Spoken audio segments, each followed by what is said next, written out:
Hi everyone and welcome to Book Boop. My name is Rachel and today I'm going to give you some fall reading recommendations. So we've got a decent amount of fall left, at least in November and a little bit more of October. So we still have time to read some fall reads and it is my favorite time of the year to read.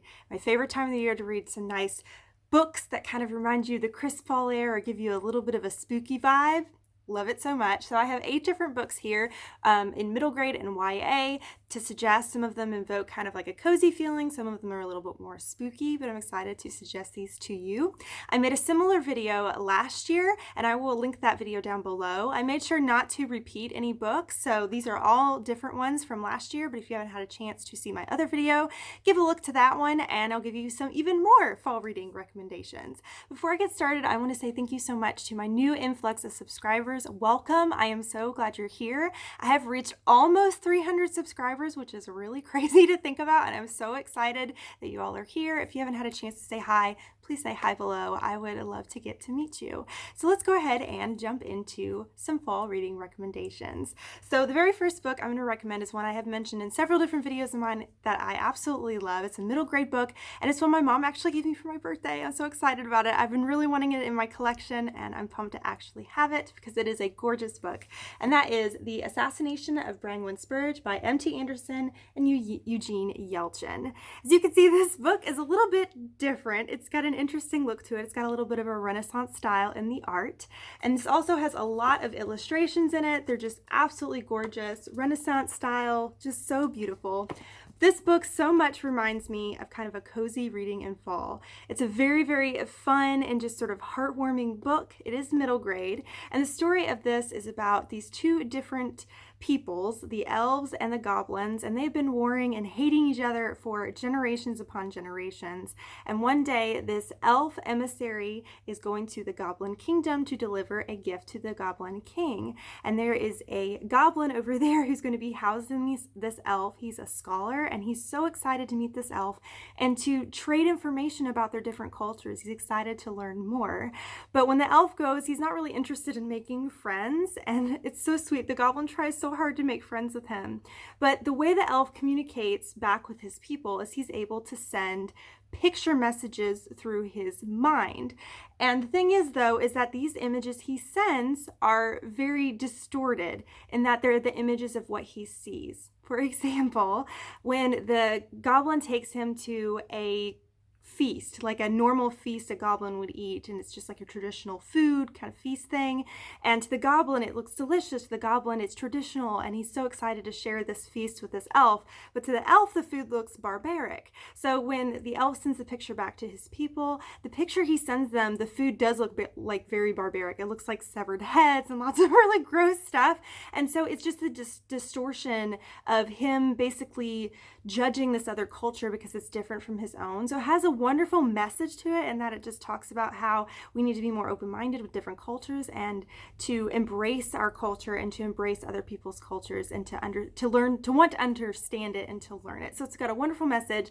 This book also so much reminds me of Monty Python and like Monty Python and the Holy Grail. It's just the style of the storytelling is so funny and witty, and the illustrations add so much to it. It is just a beautiful book, and I love it. And this is just a great book to just curl up with a blanket and a warm drink and just have a good time reading about these two people that are trying to learn more about each other's cultures and just laugh and have a great time. So I definitely suggest this one. This one is a lot of fun. The next one is another one that's not necessarily a spooky one, but it's a little bit more, I would say, of a magical realism. And this has been a book that I read very recently, and I just adored it. It was amazing. And I'm wanting to just shout across the mountaintops how great this book is. And that is Sweep, the story of a girl and her monster by Jonathan Ausier. So this story follows this little girl in Victorian London. She is a chimney sweep, and Jonathan Ausier did a lot of research making sure that he was very true to what a chimney sweep's lifestyle was like. And a lot of times chimney sweeps were children because they were small enough to reach in the flues, but a lot of times most of these chimney sweeps didn't have a very long lifespan. So many of them died. But anyways, this story follows this little girl who's a chimney sweep, and one day she gets caught and trapped in a flue, and she thinks she's going to die, and she passes out. But when she wakes up, she has been saved by a golem that is made of soot and Ash, and they become best friends. And it's just this sweet story about this little girl and her life as a chimney sweep. And it is so sweet and precious and just so heartwarming.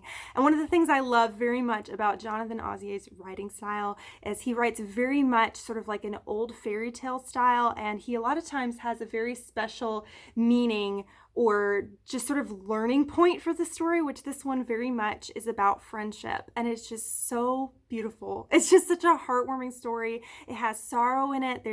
He loves to tell stories that are full of hope, but then also show the shadows of life, which I really appreciate. It's just such a good book, and I want everybody to read it. It's so good. But this one is wonderful to read in the fall as well. Again, it's just a great cozy read, and it's lovely. It's just so lovely. All right, the next one, I've got two more here that are, well, actually three more that are considered middle grade, I would say.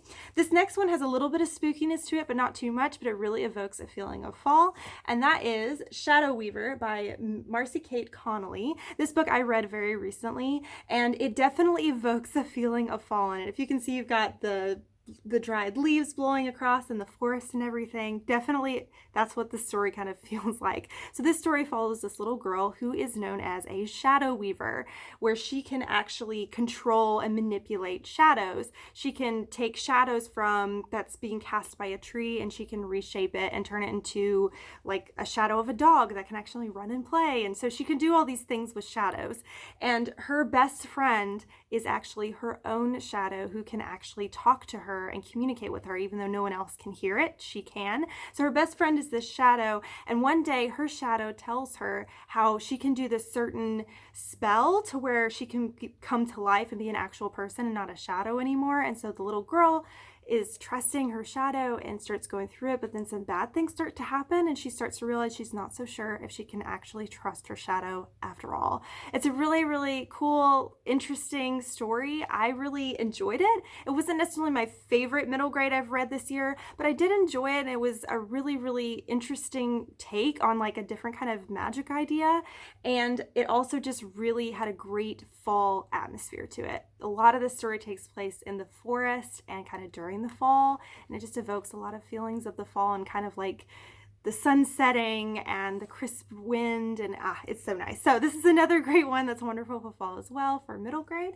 And the next one I'm excited to show you is one of my favorite authors. If you've been around at all, you know that I love Mary Downing Hahn with all my heart. She writes a lot of ghost stories for children, and this is one that I actually neglected to mention last year, which I'm kind of glad I did, because then at least get to mention Mary Downing Hahn this year, and that is Took by Mary Downing Hahn. This story is about this little boy and his family who have moved to a new town, and they moved into this old house. Now, this old house in this town is known as the cursed house. It's the creepy house, you know, the house where if kids are walking past the house, they decide to cross the street to walk further away from it. It's the house that kids would dare each other to go into. So they've moved into this house, and the whole legend about this house and this community is that there used to be a witch that lived nearby, and while this witch was living there nearby, the family that was living in that house, a little girl went missing, and the whole thing was that the witch stole the little girl away and made her be her slave. Anyways, so again, it's a legend. Nobody really truly believes it, and the little boy doesn't either necessarily until his little sister goes missing, and then he is the only one who knows where his sister is. She's been taken by the witch. So this story is perfect for fall because it's got a witch in it. It's nice and creepy. I'm pretty sure I remember it taking place during the fall as well, and it's just about this little boy going on this quest to try and save his little sister from an evil witch. So it's a great story. I love it. It's a little bit longer than some of Mary Downing Hahn's other books, which was fun. So it's a little bit more in-depth than normal. And it's a great spooky read for the fall. All right, this last one here I have is middle grade. I think it's considered middle grade, and a lot of you have probably heard of it. But again, I didn't end up mentioning it last year. I'm not sure why I didn't. And that is The Graveyard Book by Neil Gaiman. If you've ever heard of Neil Gaiman at all, his kind of most known book when it comes to, I would say, middle grade is Coraline, and that came out as a movie a while back, and it's a really creepy movie a lot of people like to watch in the fall. And this story is just such an interesting story. This is one of those stories that to me is just so original. And I heard recently it's actually supposed to be kind of either a retelling or inspired by the Jungle Book, which I totally see now. So this story is about this little boy. At the beginning of the book, his parents are murdered and he is basically adopted by a graveyard. He's living in a graveyard and he's being raised by ghosts and also this sort of like phantom-like guy that lives in the graveyard as well. And it's just such an interesting aspect, and it kind of goes through the mystery about like why his parents were killed, I believe, and all that kind of stuff too. It's been several years since I've read this, but it's just such an original story. It's a perfect story for the fall. It's very poetically written, if I remember right, but it's just such a fun thing. If you love ghosts and love the idea of like a little boy communicating and being raised by ghosts, it's precious and it's wonderful. It's creepy and great. And I love it. It's just, this is like the perfect book for fall right here. So please give this one a try. This one's a lot of fun. And it's Neil Gaiman. He's a pretty big deal, I guess.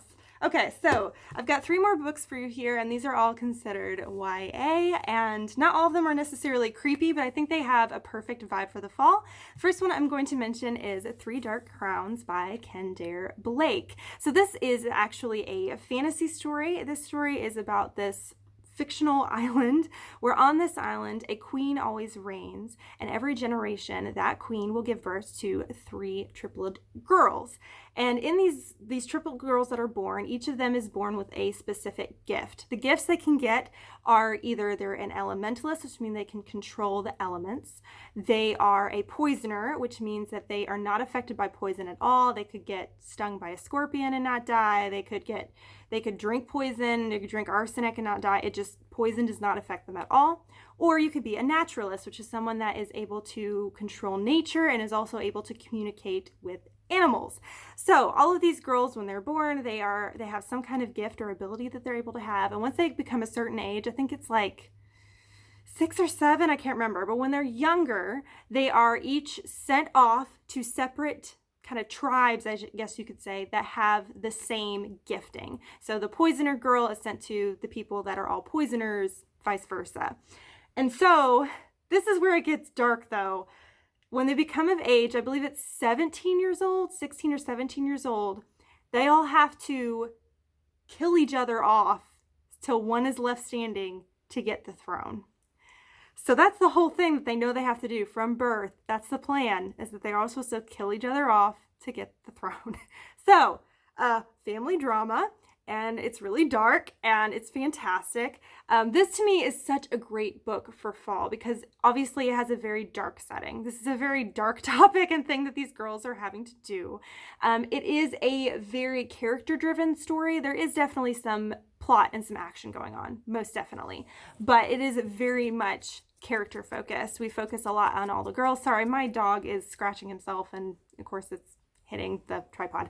Anyways, but these 3 girls, they are brought up differently. The poisoners and the naturalists and the elementalists, they all raise each girl differently. And so some of the girls had a really kind of cush and plush kind of livelihood, and some of them didn't. And it's just really interesting to learn about how each girl is brought up differently, how that affected how they feel about their situation. And you just hurt for them, honestly, because of the situation they're in, because they're all expected to just kill each other, which is disturbing. But anyways, this is such a fantastic fall read to me because it's just, again, it's a great book to sort of dive into another world. So if you're in a fantasy mood for this fall, this is a good one. And also the 4th book for this series just came out as the last book. So there's 4 books in this series total. This first one I would say was probably my favorite. But yeah, give it a try. I think it'd be a fun read for the fall.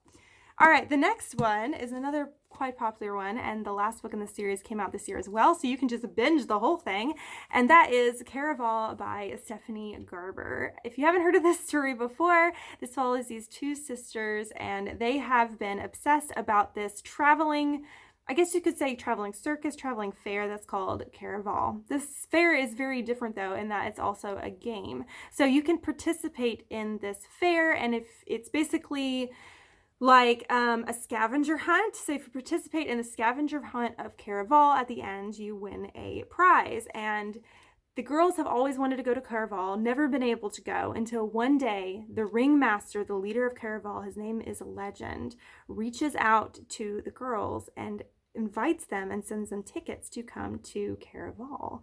So they come, and the thing they can win is a wish if they're able to find everything in the scavenger hunt. But when they get there, one of the sisters goes missing. The other sister is desperately trying to find her and going through this whole entire circus Caravel thing. And it is a very topsy-turvy story. Oh my goodness. You think what is up is suddenly down. You never know what's going to happen. There's a lot of magic in it. It's so good. I don't know if I'm explaining this well or not. But anyways, I just think it's a perfect book for fall as well. There's lots of twists and turns. There's some romance in there. There's just a lot of different elements that are really fun. And of course, some magic. Gotta have some magic in the fall too. So this one is a lot of fun to read in the fall as well, and I think you will enjoy it. So this last book I'm going to recommend to you also is YA, and I think is the epitome perfect of fall. At least to me it is. When I think of fall, I think of ghost stories, I think of paranormal, I think of blood and guts, I think of thrillers, and just all that kind of stuff. That to me, that is the epitome of fall read. And that one is Anna Dressed in Blood by Kendare Blake. This story follows this boy who is a ghost hunter. His father used to be a ghost hunter back in the day, so he is following in his father's footsteps, but his father was basically killed in the line of duty being a ghost hunter. So this boy and his mom, they travel across the country basically hunting down ghosts. Now the reason he hunts down ghosts is he hunts down ones that are vengeful, the ones that are actually harming the living. And he hears about this ghost that's called Anna Dressed in Blood, and apparently she haunts this old house that if anyone goes in this house, they don't come back out alive. She's super vengeful, super violent, and so he is traveling to this town to go and get rid of this ghost. And we learn a lot of backstory about Anna, and it is bloody, it is scary, it is amazing. I really enjoyed it a lot. This is the epitome perfect of fall. So if you like ghosts and you like murderous ghosts, this is the one for you. So those are all the books that I have for you right now. Again, I have some more suggestions down below if you haven't checked out my video from last year. Give that a try. Also, please, if you have any recommendations for me that you think is a perfect fall read, let me down below. I would love to know about it.